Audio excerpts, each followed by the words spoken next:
আসসালামু আলাইকুম আদাব। ইউনুস তার ফাইনাল খেলা শুরু করেছে। সে এখন সাপ নিয়ে খেলছে, কাল সাপ, নাগিনী নিয়ে খেলছে। এই খেলাটা সে ধীরে ধীরে শুরু করেছে। প্রথমে বৈষম্য ছাত্র আন্দোলন, তারপরে এনসিপি, তারপরে মব কালচার এবং জঙ্গি গোষ্ঠীকে মাঠে নামিয়েছে। বিশেষ করে বৈষম্যবিরোধী ছাত্র আন্দোলন এবং কিংস পার্টিকে মাঠে নামিয়ে প্রথমে খেলাটা খেলতে চাইছে। খেলা একটা উদ্দেশ্য একটাই, নিজেদের ক্ষমতাকে পাকাপোক্ত করা। ক্ষমতা ছাড়া যাবে না।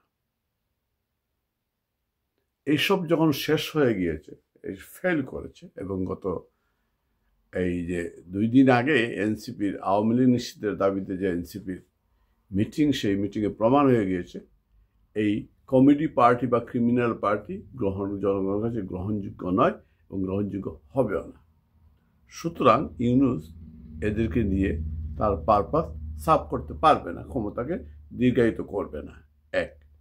2 নম্বর হচ্ছে, ইউনুস চেষ্টা করছে এই যে সংস্কারের নামে বিভিন্ন সংস্কারের কথা বলে সময় ক্ষেপণ করে ক্ষমতাকে দীর্ঘায়িত করা।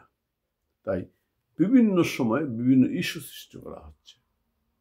এই মুহূর্তে যে ইস্যুটি সবচেয়ে বেশি কাজ করছে সেটি হচ্ছে করিডোর এবং নারী নীতি। করিডোর, এই আরাকানকে মানবিক করিডোর দেওয়ার নামে যে যুদ্ধ পরিস্থিতি সৃষ্টি করা ওই এলাকায় বাংলাদেশকে কেন্দ্র করে আমেরিকাকে করিডোর দেওয়া, সমুদ্র বন্দরে আমাদের বঙ্গোপসাগরে আমেরিকার নৌবাহিনী নৌঘাঁটি করা, সমুদ্র বন্দর বিদেশিদেরকে দিয়ে দেওয়া, অথবা সেন্ট মার্টিন সব, এবং ভারতের সাথে যে সম্পর্ক ক্রমান্বয়ে বৃদ্ধি করা, একটা উত্তেজনা সৃষ্টি করা, পাকিস্তান সীমান্তে উত্তেজনা, বাংলাদেশ সীমান্তে ভারতের উত্তেজনা, এবং ভারতের সাথে যে বাণিজ্যিক একটা বৈরী পরিবেশ সৃষ্টি হয়েছে। বাংলাদেশের সাথে ভারতের যে বাণিজ্যিক, যে অর্থনৈতিক যে উত্তেজনা, বাণিজ্যিক উত্তেজনা, সেটাকে জিইয়ে রাখা এবং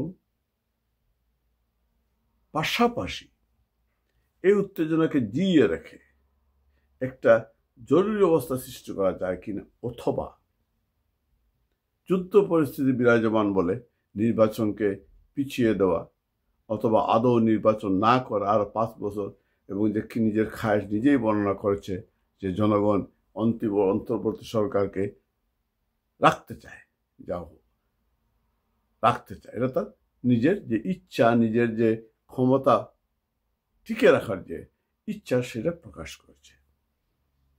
এখন নতুন করে আবার যখন এনসিপি ফেল করেছে, তখন নারী নীতিকে সামনে রেখে এবং ভারত বিদ্বেষী মনোভাবকে জাগিয়ে তুলে রাস্তায় জঙ্গি মৌলবাদীদের নামিয়েছে। এই হেফাজতিদের জামাত পিছন থেকে কলকাঠি নাড়ছে, অন্যদিকে হেফাজতকে মাঠে নামিয়েছে। হেফাজত তাদের বিভিন্ন দাবি দেওয়ার পাশাপাশি আওয়ামী লীগ নিষিদ্ধেরও দাবি জানিয়েছে।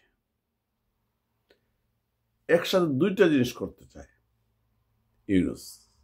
1, আওয়ামী লীগ নিষিদ্ধের দাবিটাকে জনদাবি বলে প্রচার করতে চায় এবং অন্যান্য রাজনৈতিক দলের উপর প্রভাব বিস্তার করতে চায়, যাতে আওয়ামী লীগকে নিষিদ্ধ করতে পারে, যদিও তার পক্ষে করা সম্ভব না। আর আরেকটা হচ্ছে, ওই যে দেশে একটা উত্তেজনাকর পরিবেশ সৃষ্টি করে বলবে এই মুহূর্তে নির্বাচন করার মতো পরিবেশ পরিস্থিতি সৃষ্টি হয় নাই। অন্যদিকে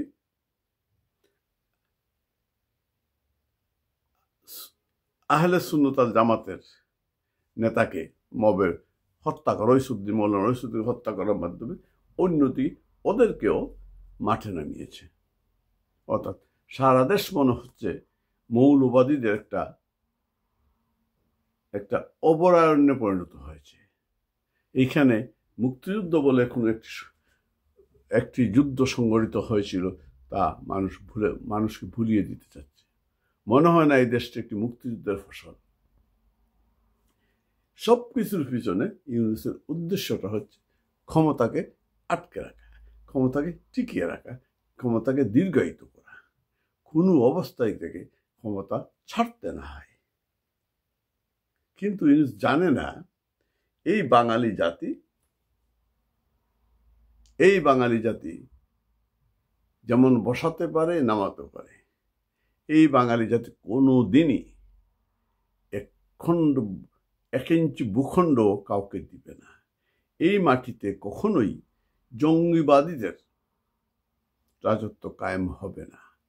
এই মাটিতে কখনোই জোর করে ক্ষমতা দখল করে রাখা যাবে না।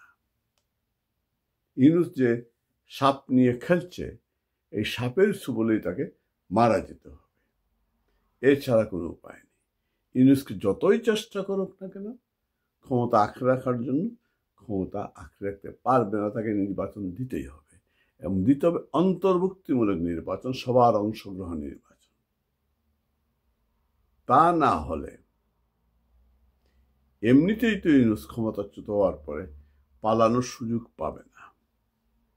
আমার তো ধারণা ইউনূস আমেরিকায় গিয়ে বলবে আমি আর আসতেছি না। এমন একদিন আসবে আমেরিকায় গিয়ে বলবে আমি আর আসতেছি না, আমি আমার পদত্যাগপত্র পাঠিয়ে দিলাম। কারণ সে আগে পালাবে, তারপর ক্ষমতা ছাড়বে। ক্ষমতা ছেড়ে পালাবার তার সুযোগ থাকবে না।